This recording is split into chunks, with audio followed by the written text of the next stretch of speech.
इस धम्म शिविर के ऑनलाइन सत्र का संचालन करने वाले धम्मचारी रत्नोदय और सुंदर परिचय मेरा करवा रहे थे मेरे मित्र बुद्धदत्त। बहुत बहुत धन्यवाद। बहुत ही विस्तार से मेरा परिचय आपने करवा दिया है। नागपुर में 2-3 बार आया, 10-15 साल के पहले की बात है। और नागपुर एक विशेष करके धर्मभूमि है और बाबा साहब अम्बेडकर की दृष्टि से महनीय लोगों की ये भूमि है जो प्राचीन काल में रहे हैं, आज भी है और भविष्य में भी रहेंगे। तो मुड़ते हैं आज के सब्जेक्ट पर। और जैसे मैंने कुछ देर पहले कहा, शायद माइक म्यूट होने की वजह से आपको सुनाई नहीं दे रही है।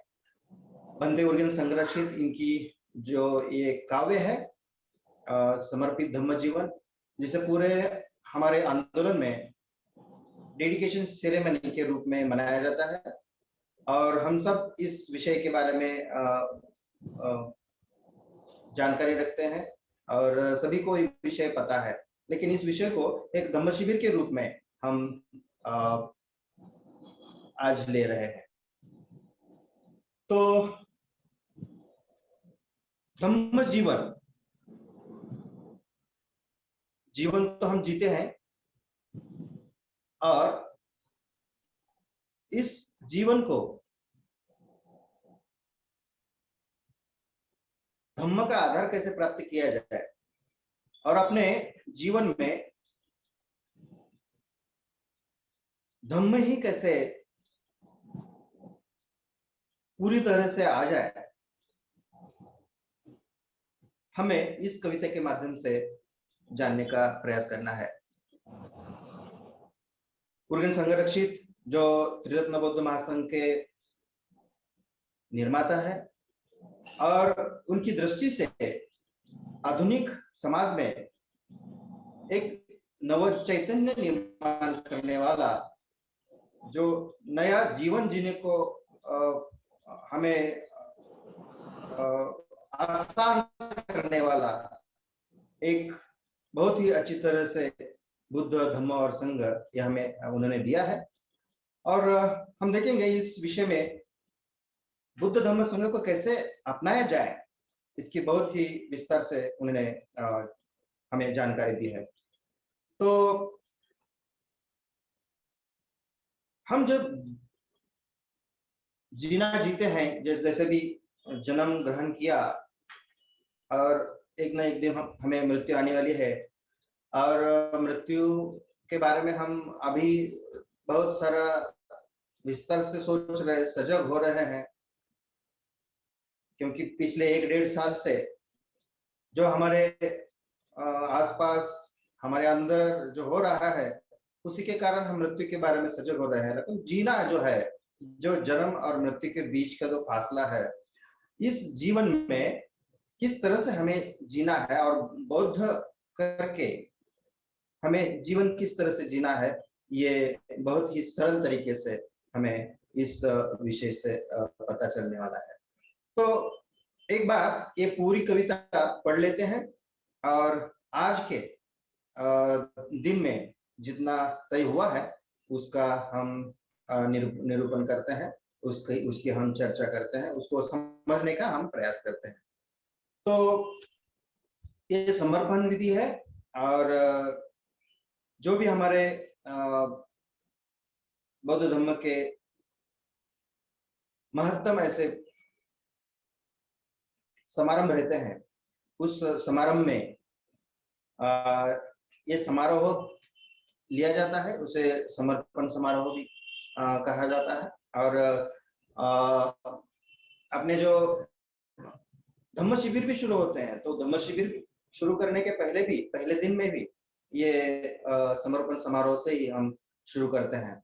और आज तक अपने आंदोलन में इसका ऐसा महत्व रहा है कि किसी नए काम को शुरू करते हैं तो ये समर्पण समारोह से शुरू करेंगे। इसकी ऐसी भावना इसके पीछे है। मैं एक बार ये पूरा जो विषय है ये दोहराता हूं और आप बहुत ही जागृति से उसे सुनना है और आगे का आज के दिन के लिए जो हमने तय किया है उसका हम निरूपण करेंगे। हम यह क्षेत्र त्रिरत्नों को समर्पित करते हैं। मानवीय संबोधि का आदर्श ऐसे बुद्ध को हम यह क्षेत्र समर्पित करते हैं। जिस धम्म मार्ग के आचरण हेतु हम सिद्ध हुए हैं, ऐसे धम्म को हम यह क्षेत्र समर्पित करते हैं। जहां आपस में कल्याण मित्रता का आनंद हम अनुभव करते हैं, ऐसे संघ को हम यह क्षेत्र समर्पित करते हैं। यहां किसी भी व्यर्थ शब्दों का उच्चारण ना हो। यहां चंचल विचारों से हमारे मन कंपित ना हो। पंचशीलों का परिपालन करने के लिए, ध्यान भावना का अभ्यास करने के लिए, प्रज्ञा को विकसित करने के लिए और संबोधि प्राप्त करने के लिए हम यह क्षेत्र समर्पण करते हैं। यदि बाह्य जगत में संघर्ष दिखाई पड़े, अपितु यहां शांति बनी रहे। यदि बाह्य जगत में द्वेष दिखाई पड़े, अपितु यहां मैत्री बनी रहे। यदि बाह्य जगत में दुख दिखाई पड़े, अपितु यहां प्रमोद बना रहे। केवल पवित्र समझे गए ग्रंथों के पठन से नहीं, अथवा पवित्र समझे गए जल की सिंचन से ही नहीं, मात्र संबोधि प्राप्ति के प्रयासों द्वारा हम यह क्षेत्र समर्पित करते हैं। इस परिमंडल में सभी ओर, इस पवित्र भूमि के सभी ओर परिशुद्धता के कमल खिले। इस परिमंडल में सभी ओर, इस पवित्र भूमि के सभी ओर दृढ़ संकल्पों का वज्रतट खड़ा रहे। इस परिमंडल में सभी ओर, इस पवित्र भूमि के सभी ओर संसार का निर्वाण में परिवर्तन करने वाली अग्नि ज्वालाएं उठे। यहां बैठकर, यहां प्रतीक पालन कर हमारा मन प्रबुद्ध बने, हमारे विचार धम्म बने और हमारे आपसी संबंध संग बने। अखिल सतों के सुख के लिए और अखिल सतों के हित के लिए काया, वाणी तथा मन से हम यह क्षेत्र समर्पित करते हैं। हम यह क्षेत्र समर्पित करते हैं। हम यह क्षेत्र समर्पित करते हैं। तो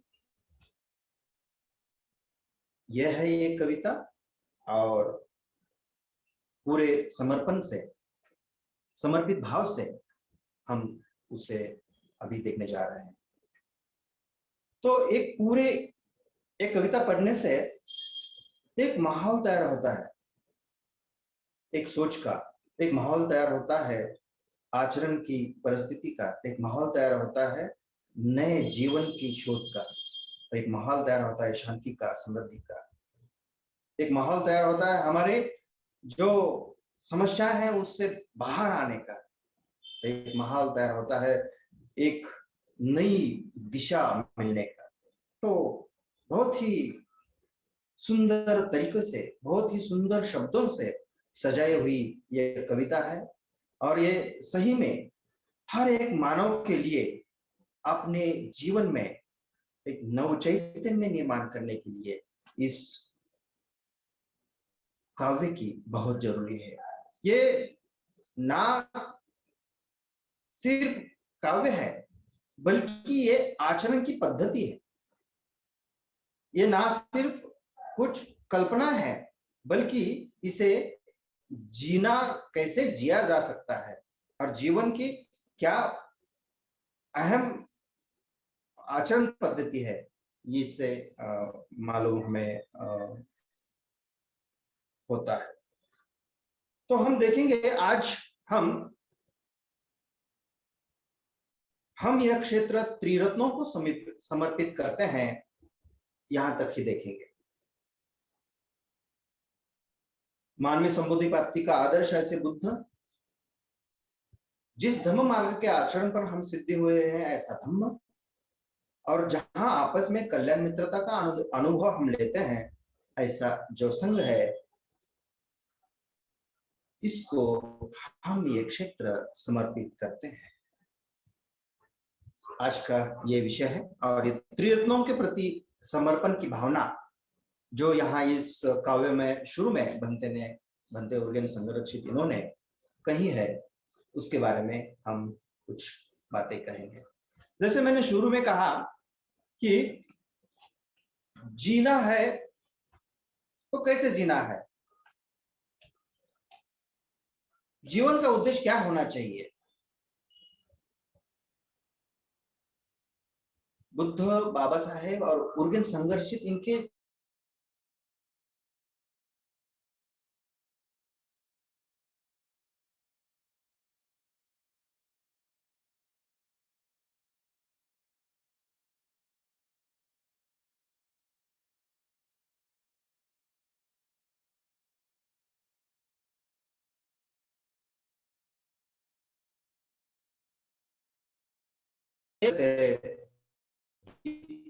मेरे जीवन के 3 आदर्श हैं, बुद्ध, कबीर और फतेह।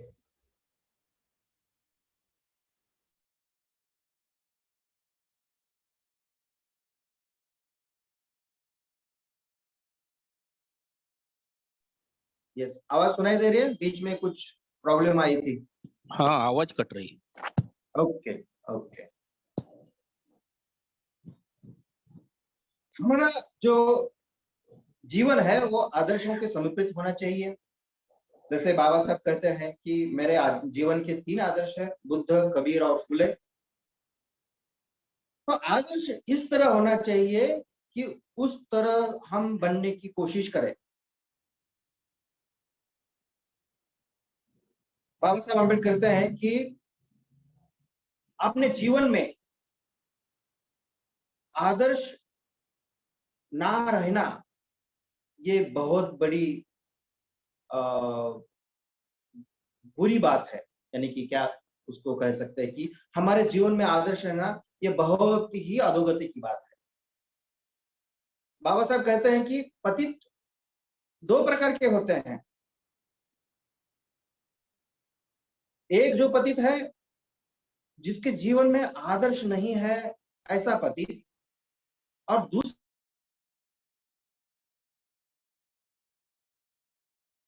आवाज जगह सॉरी, बीच में फोन आता है तब भी कुछ दिक्कतें होती हैं।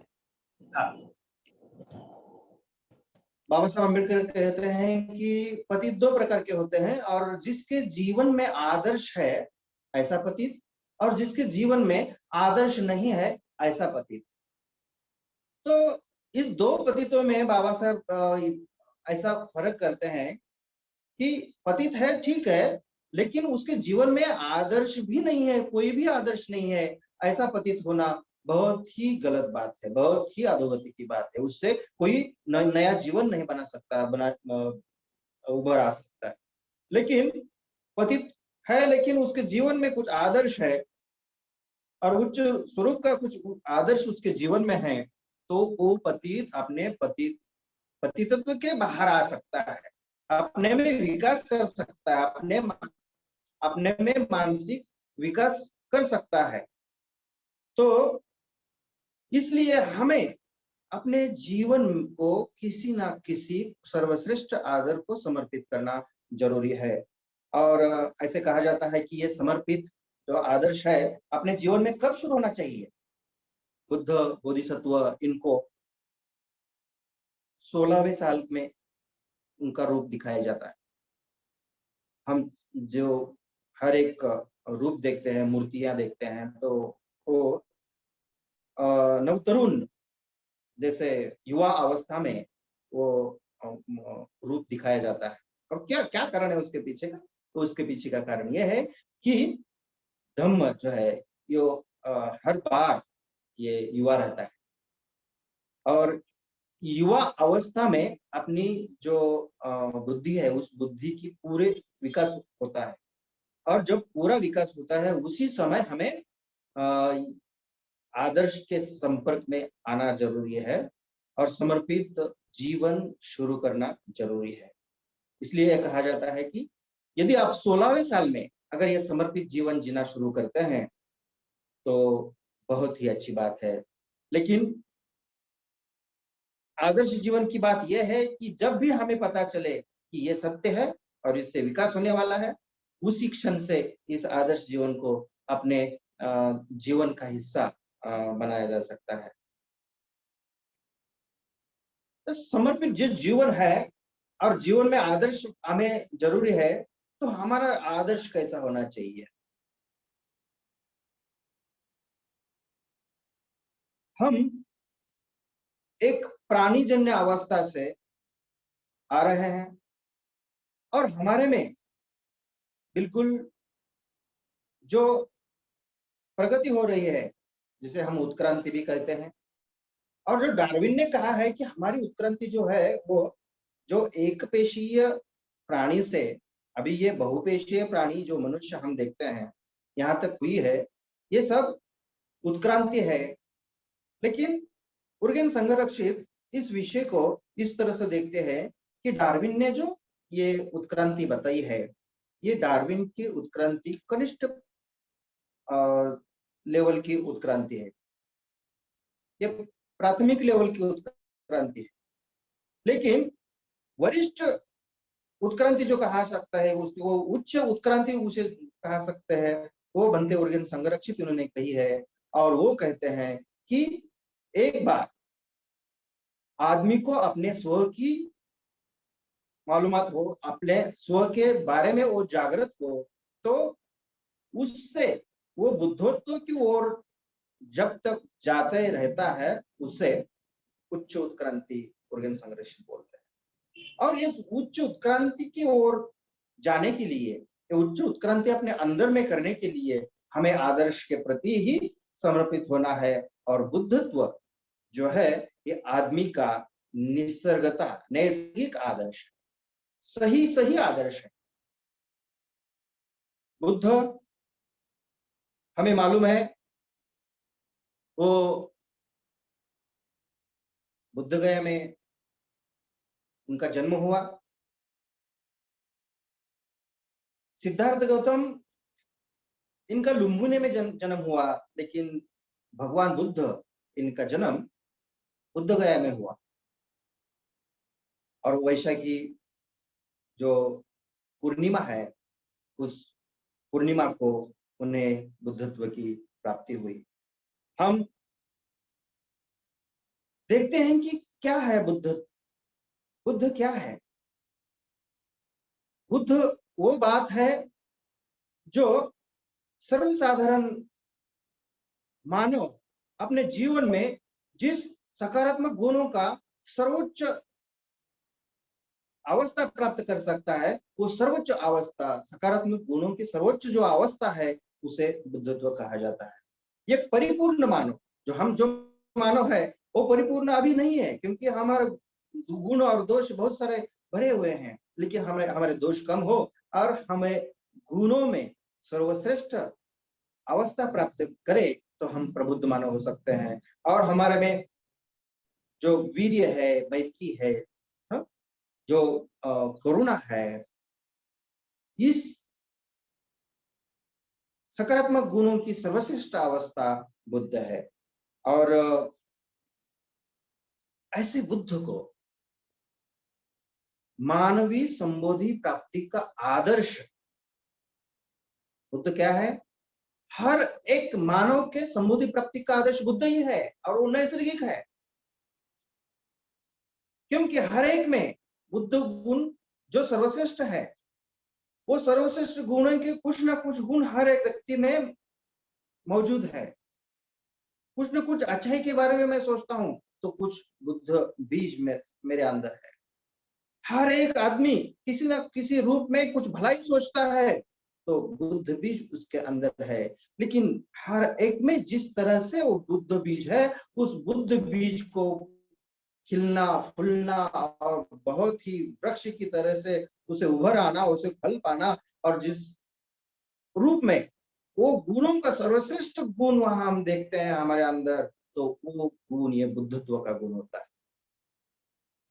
और इसलिए हर एक मानव अपने जीवन में जो सर्वश्रेष्ठ आदर्श रखना है, संबोधि प्राप्ति का आदर्श रखना है। और संबोधि प्राप्ति का आदर्श यानी बुद्ध का आदर्श और बुद्ध का समर्पित जीवन जी सकते हैं।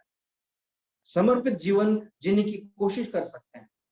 समर्पित जीवन जीना ही हमारे जीवन का मकसद रहता है, और वो भी आदर्शों के प्रति।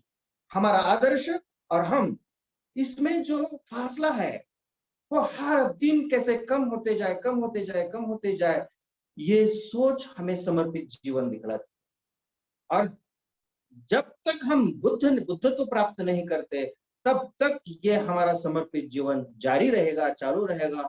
हम अवगुणों पे काम करेंगे, हम दुर्गुणों पे काम करेंगे, हम गुण विकसित करते रहेंगे। हम जागृति से ये जीने का जो तरीका है, जैसे कहा जाता है कि ये त्रिरत्न है, ये बुद्ध से धम्म निकला है और बुद्ध धम्म से संघ निर्माण हुआ है। जैसे मैंने कहा कि वैशाखी पूर्णिमा को बुद्ध निर्माण हुए, और जो ज्ञान उन्होंने प्राप्त किया वो किसी को देना है, वो ज्ञान सर्वश्रेष्ठ है और किसी को देना है तो सभी के लिए। मराठी में संत तुकाराम कहते हैं कि बुडती है जन न देखवे डोळा म्हणून कळवळा येत असे। तो दुख में सब परेशान है, और ये दुख में हुए जो परेशान हुए लोगों की जो दुख है, वो दुख हमें देख नहीं पाते, और उस दुख में उसे कैसे दूर करना है, उनको कैसे दुख से उभर आना है, दुख से बाहर आना है, ये सोच संत जन रखते हैं। और इसलिए हमने जो ब्रह्म जो विहार है वो निर्माण होते हैं। मैत्री है, करुणा है, मुदिता है, उपेक्षा है, प्रज्ञा की भावना है, उत्साह है, वीर्य है। और इसलिए हमें इस दुख को दूर करने के लिए जो भगवान बुद्ध ने ज्ञान दिया है, जो मार्ग दिया है, उसे धम्म कहा जाता है। धम्म ये बात केवल मानने की नहीं है, धम्म ये बात जानने की है, आचरण की है। जैसे बुद्ध को हम समर्पित होते हैं, वैसे धम्म को समर्पित होना ही है, क्योंकि बुद्धत्व प्राप्त करने के लिए जो मार्ग उन्होंने दिया है, वो ज्ञान उन्होंने दिया है, वो ज्ञान, वो मार्ग, वो तत्व, वो आचरण पद्धतियां, ये धम्म ही है। और हमें जाना कहाँ है, ये हम जब सोचते हैं तो हमें बुद्ध की ओर, बुद्धत्व की ओर जाना है। और हमें जाना कैसे है, ये हम जब सोचते हैं तो बुद्ध ने बताया हुआ जो मार्ग है, उस मार्ग से ही जाना, यानी कि धम्म आचरण करना है। तो धम्म आचरण करने में हमें जो विशुद्धियां प्राप्त करनी पड़ती है, जो विशुद्धियां 7 प्रकार की बताई गई है, मैं अब बिल्कुल संक्षिप्त में वो कहूंगा, क्योंकि कम समय में हमें इसको देख पाना है। बिल्कुल 20 मिनट मेरे हाथ में है, तो धम्म और संघ दोनों भी अभी देखना है। तो जो धम्म है, धम्म अपने जीवन में विशुद्धि लाता है। पहली विशुद्धि है शील विशुद्धि। तो शीलों का आचरण करके ये विशुद्धि हम प्राप्त कर सकते हैं। और शील का आचरण कब शुरू होता है, जब हम ध्यान की अवस्था को कुछ न कुछ पा लेते हैं। ध्यान अपने जीवन में जब शुरू हो गया, हम जो एक रूप होते हैं और हम जो सकारात्मक होते हैं, तब हम शीलों का आचरण करने शुरू कर देते हैं। और जैसे ही पंचशील का हम आचरण करते हैं, ये काया, वाणी और मन से, उस तरह से हमारे चित्त की विशुद्धि होने लगती है। तो शील विशुद्धि के कारण चित्त विशुद्धि होती है। जो धम्म है, धम्म एक संक्षिप्त में जो उर्गेन संरक्षित ने कहा है, वही आपको मैं कहने जा रहा हूं। जब चित्त की विशुद्धि होती है, तब दृष्टि की विशुद्धि होती है। जब चित्त की विशुद्धि होती है, तब दृष्टि की विशुद्धि होती है। सब तक विशुद्धि आपको मैं कहा बोल रहा हूं। जैसे ही दृष्टि की विशुद्धि होती है, वैसी शंका कुशंका की विशुद्धि होती है। जो शंका कुशंका का निवारण है, वो उसकी विशुद्धि होती है। जैसे हमें शंका कुशंका की विशुद्धि होती है, वैसे ही मार्ग की विशुद्धि होती है। क्या मार्ग है और क्या अमार्ग है या कुमार्ग है, उसका सही सही ज्ञान प्राप्त होता है। तो मग्गा मग्ग ज्ञान दर्शन विशुद्धि इसको उसको कहा जाता है। और जैसे ही ये मग्गा मग्ग ज्ञान दर्शन विशुद्धि होती है, तो पतिपदा ज्ञान दर्शन विशुद्धि होती है। और पतिपदा ज्ञान दर्शन विशुद्धि जो है, जो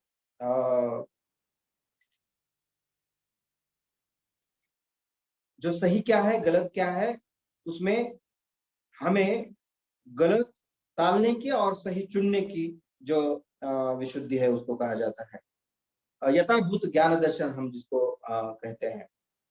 और सातवीं जो विशुद्धि है, वो ज्ञान दर्शन विशुद्ध है, परिपूर्ण प्रज्ञा प्राप्ति उसे भी हम कह सकते हैं। तो ये ऐसे विशुद्धि है बनते नहीं, जो ये कहते वक्त विशुद्धि की जो संहिता है, कहते वक्त जो मध्यम निकाय में एक सूक्त है, उसका उदाहरण दिया था। जैसे भगवान बुद्ध ने एक राजा को कहा था कि ये 7 घोड़े हैं, और एक घोड़ा जितना भागता है, दौड़ता है, उस वक्त दूसरा घोड़ा उसी जगह में तैर रहता है। और दूसरे घोड़े से हम फिर और आगे चलते हैं। दूसरा घोड़ा जितना भागता है, दौड़ता है और रुकता है, थक के रुकता है, तो तीसरे घोड़े से हम नए घोड़े से सवार होके अपने मार्ग की ओर चलते हैं। और हम ये 7 ही घोड़ों को उसका यूज करते हैं हमने आप मार्ग की प्राप्ति करने के लिए। इस तरह से ये सब विशुद्धियां हैं, 7 विशुद्धियां हैं। तो कोई कम है, कोई ज्यादा है, या इसी से ही प्राप्त होता है, ऐसा नहीं है। बिल्कुल ये पीरो सब 7 के साथ विशुद्धियां इस तरह से हम देख सकते हैं। धम्म में जितनी हम रुचि लेंगे,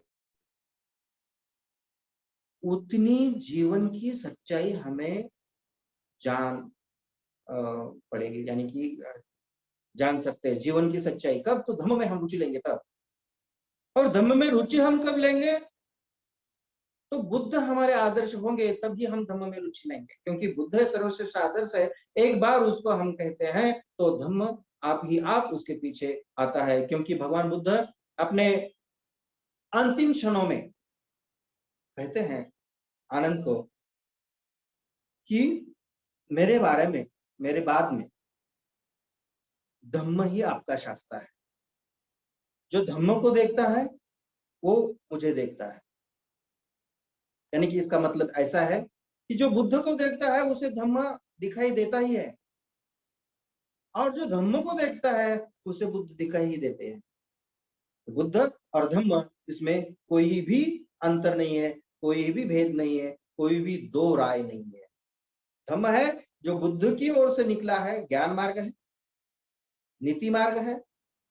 जैसे हम कहते हैं कि जो नीति मार्ग के रूप में हम देखते हैं बाबा साहब अम्बेडकर, धम्म जागृति के अवसर पे बहुत बार उन्होंने कहा है कि हमारा जो सर्वस्वी जीवन है, जो सर्वस्वी जीवन है, वो अपने जीवन में कुछ न कुछ आदर्श के स्वरूप में है। तो कहा जाता है कि जो देव जो संकल्पना है, परमेश्वर बोलेंगे उसको, ईश्वर बोलेंगे, तो ये इससे बहुत सारे लोगों का जीवन भी प्रभावित है। और दूसरी बात है कि जो हम नसीब के बारे में सोचते हैं, नसीब जो कहा जाता है उसको, तो ये नसीब, luck, bad luck, good luck, लेकिन लक बोलते हैं तो नसीब में ही आता है। और नसीब ये बात है कि ये कोई दूरगामी शक्ति है जो हमें मदद करती है, ऐसा लगता है। तो बाबा साहब अम्बेडकर इसको मिथ्या दृष्टि कहते हैं कि ये अयोग्य आदर्श है, गलत आदर्श है, कि यहाँ कोई ईश्वर नाम की चीज नहीं है या कोई ईश्वर उपलब्ध नहीं है। बाबा साहब अम्बेडकर और कहते हैं कि अपने जीवन में ऐसे जो लोग ईश्वर को मानते हैं, देव को मानते हैं, तो कभी जीवन भर में जिसको देखा नहीं, ऐसी लड़की पे प्यार करना यानी कि ईश्वर मानना है, ऐसी बात है। वो भगवान बुद्ध ने ये बात कही है और बाबा साहब भी वो बात दोहराते हैं कि कोई भी बात अस्तित्व में नहीं है जिसे देखा नहीं है, सुना नहीं है, जाना नहीं है, और वो कहते हैं कि उसको हम प्यार करते हैं। ईश्वर को मानने की बात ऐसी है। और दूसरी बात ऐसी है जो मिथ्या दृष्टि में आती है कि वो जो घट रहा है मेरे जीवन में, वो मेरा नसीब है। मेरा नसीब अच्छा था, जो कुछ बातें अच्छी हो गई, मेरा नसीब ही बुरा है, क्या करूं, ये सब गलती हो गई। और जब हम नसीब पे कुछ बातें छोड़ देते हैं या ईश्वर पे कुछ बातें छोड़ देते हैं, तो हम बिल्कुल धम्म के दूर जाते हैं। ये मिथ्या दृष्टियां हैं, सत्य दृष्टि नहीं है। धम्म हमें सत्य दृष्टि दिखलाता है। कारण और परिणाम, इसका हमें फर्क जान पड़ता है। और सद विवेक बुद्धि से, हम नीतिमत्ता से, हम जो अकुशलता है उसको बाहर करते हैं, कुशल को संपादन करते हैं और अपने जीवन में जागृति बनाए रखते हैं। ये धम्म है। तो कौन सी भी मिथ्या दृष्टि से हम दूर रहे, इसलिए ये धम्म अपने जीवन में आना जरूरी है। तो बुद्ध जैसे सर्वश्रेष्ठ आदर्श है, तो उस तरह से बुद्ध अगर प्राप्ति है तो धम्म प्राप्ति तक जाने का मार्ग है। धम्म, हम धम्म का मित्र होना चाहिए। ऑर्गन संघर्ष ऐसे कहते हैं कि हम धम्म के मित्र होने चाहिए। कैसे कि धम्म किसी को काल और समय का भेद नहीं रखता है, तो समय के परे है। जैसे हम और भी आगे कहेंगे कि बुद्ध जैसे त्रैकालवादी सत्य है। जैसे भूतकाल में बुद्ध हुए थे, वर्तमान में बुद्ध है और भविष्य काल में भी बुद्ध रहेंगे। भूतकाल में धम्म था, वर्तमान काल में धम्म है और भविष्य में भी धम्म रहेगा। और ये नानाविध प्रकार से, जैसे कि हम धम्म वंदना में हम कहते हैं कि धम्म कैसा है, तो अच्छी तरह से जिनका उपदेश किया हुआ है ऐसा धम्म है। जो हमारे ज्ञानेंद्रिय है उसको आकलन होता है, वो समय के परे हैं।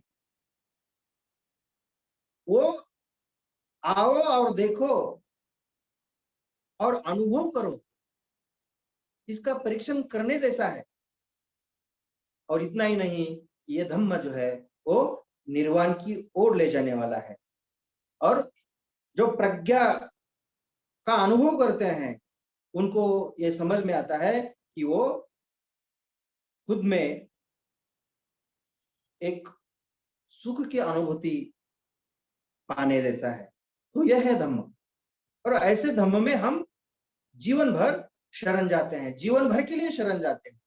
जब हम गाथा पठन करते हैं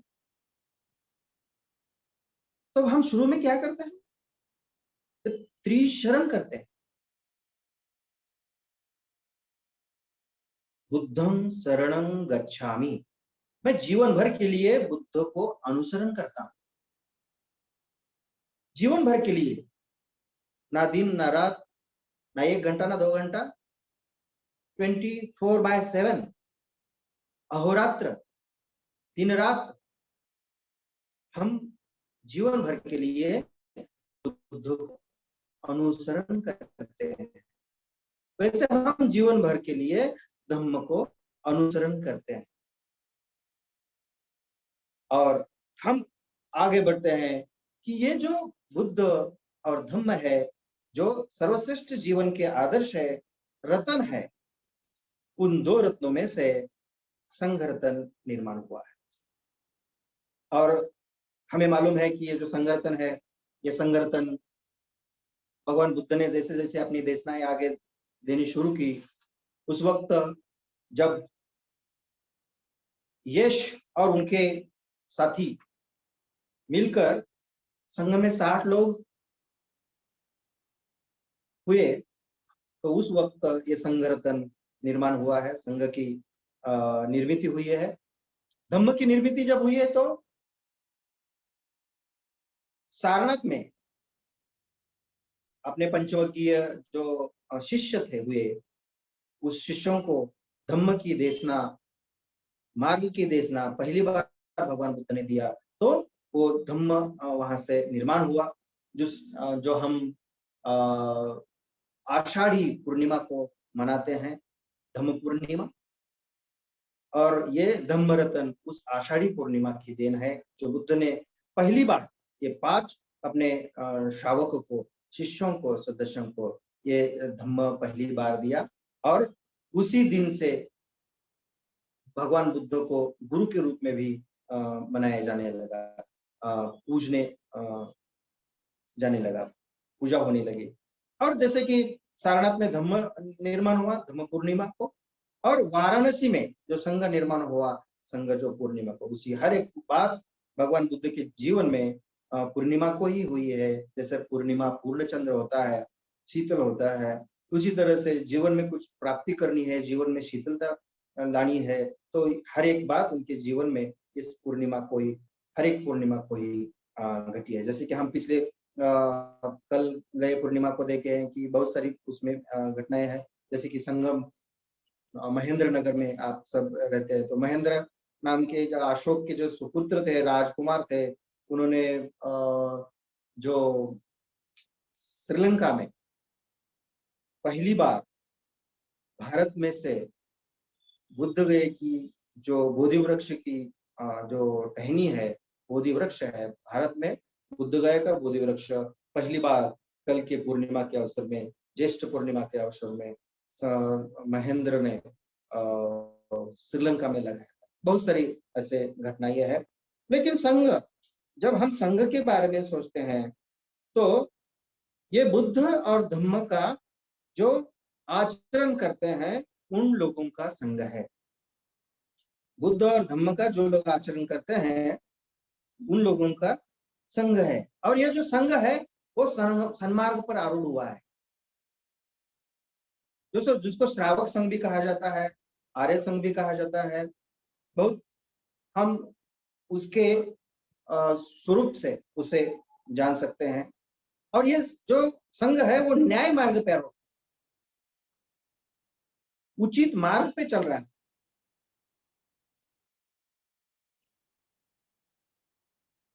तो संघ जो भगवान बुद्ध कहते हैं कि संघ, इसके बारे में बहुत सारी जानकारी लेते हुए आनंद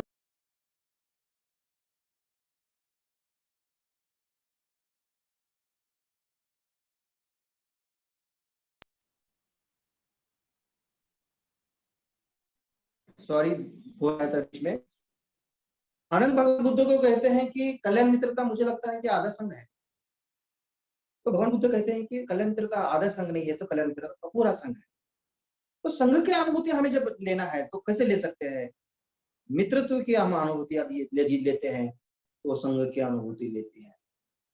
मित्रत्व की अनुभूति लेते वक्त हम क्या सोचते हैं कि हमारा संवाद,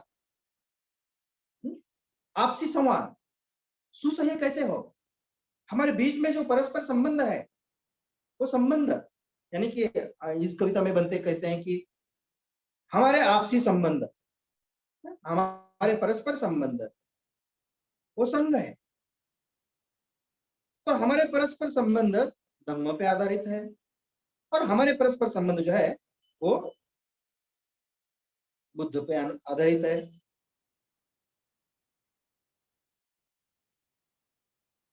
जो कल्याण मित्रता है वो ही हमारे परस्पर संबंध है और कल्याण मित्रता पूरा संघ है, कल्याण मित्रता पूरा धम्म है। तो कल्याण मित्रता हम देख सकते हैं कि कैसी किस तरह से हम निभा रहे हैं। अपने जीवन में सर्वश्रेष्ठ आदर्श से प्रेरित होकर हम अगर जीवन जीते हैं तो यदि हम बुद्ध और धम्म को अपने जीवन का सर्वश्रेष्ठ आदर मानते हैं तो संघ को या कल्याण मित्रता को हम सर्वश्रेष्ठ आदर्श ही मानते हैं। कभी हमारे काया वाले मन से संघ भेद नहीं होगा। हर एक चीज को जो परस्पर अवलंबन है, जैसे कि प्रज्ञा में हम देखते हैं कि प्रज्ञा क्या है, जो अनित्य है, अनात्म है और दुख है।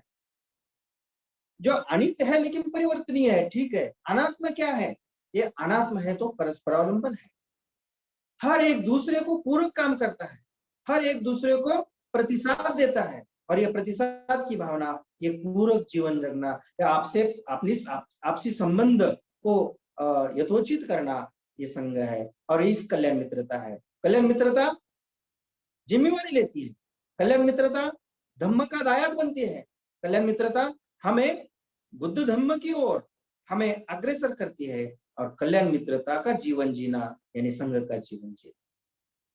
बहुत ही सरल बात है। संघ कैसे टिके रहेगा? कल्याण मित्रता के कारण ही संघ टिके रहेगा। धम्म कैसे टिके रहेगा? वो संघ जितना विशाल होगा, जो बनते उसको नाम देते हैं गोल्डन नेट। देखिए गोल्डन नेट हर एक घर से जुड़ा हुआ है, हर एक सेंटर से जुड़ा हुआ है। धम्म का माध्यम है, बुद्ध का माध्यम। हर एक देश से जुड़ा हुआ है, कल्याण मित्र का माध्यम, कल्याण मित्रता का माध्यम।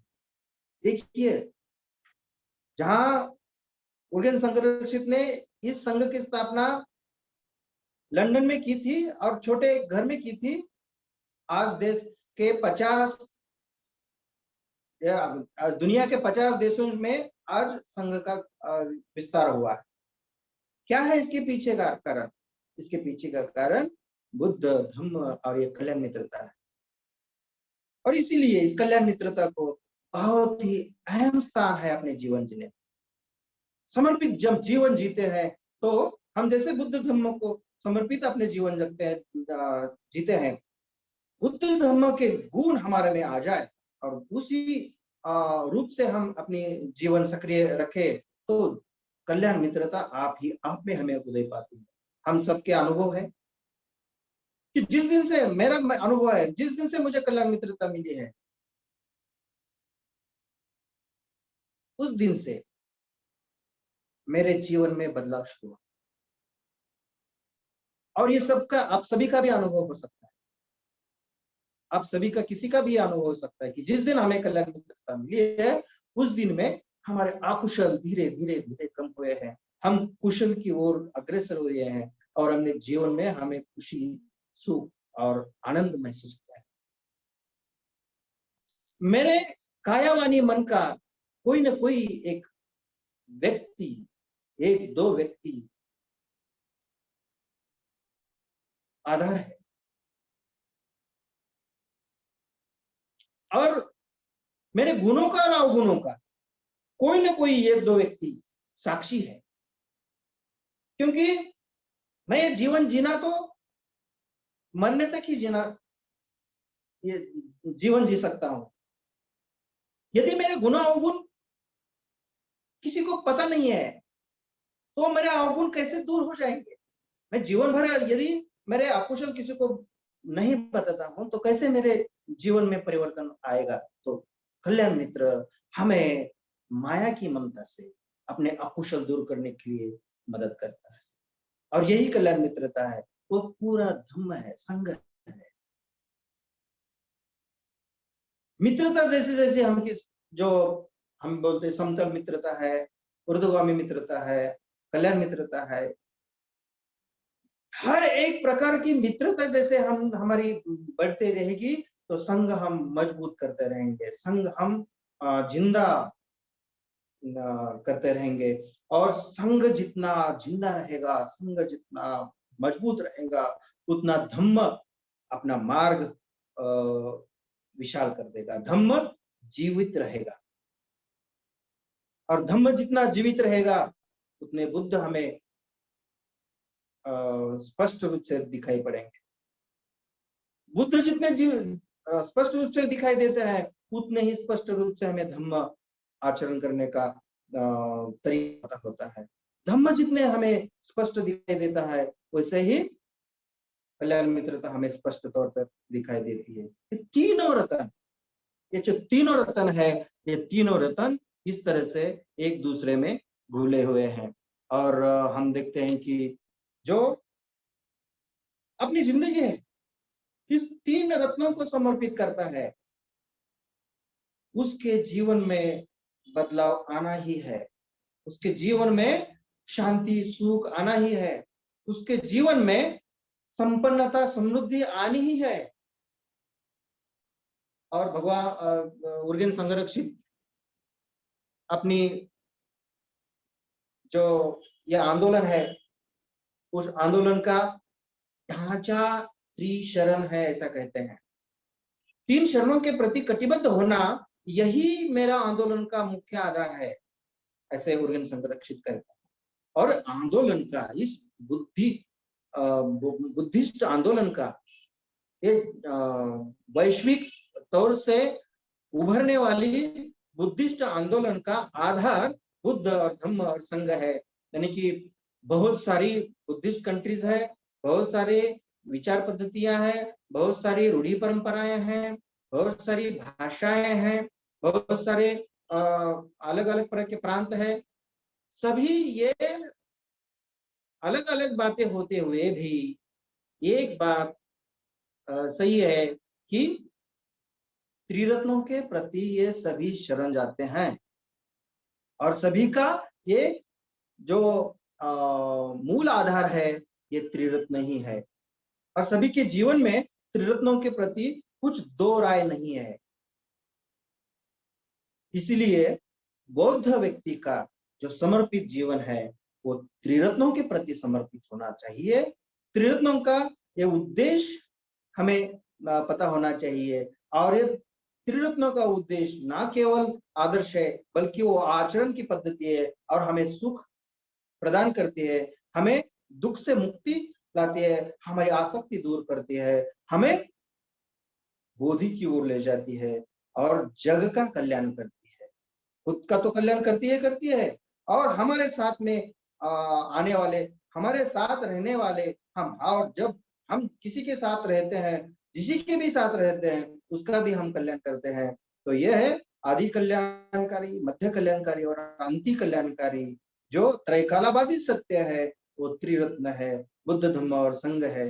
जो बुद्ध धम्म और संघ के संपर्क में आता है वो अपना जीवन सकारात्मकता की ओर ही ले जाता है और दुख दूर करने का इससे बड़ा अवसर कोई नहीं है। अपना जीवन समर्पित हो और त्रिरत्न जैसा आदर्श हमारे जीवन में हमें मिले, इससे सुख की कोई दूसरी बात ही नहीं है। और ये सुख हम प्राप्त करें, ये सुख दूसरों को प्राप्त करने के लिए मदद करें, यही आज के इस त्रिरत्नों के समर्पण की भावना है।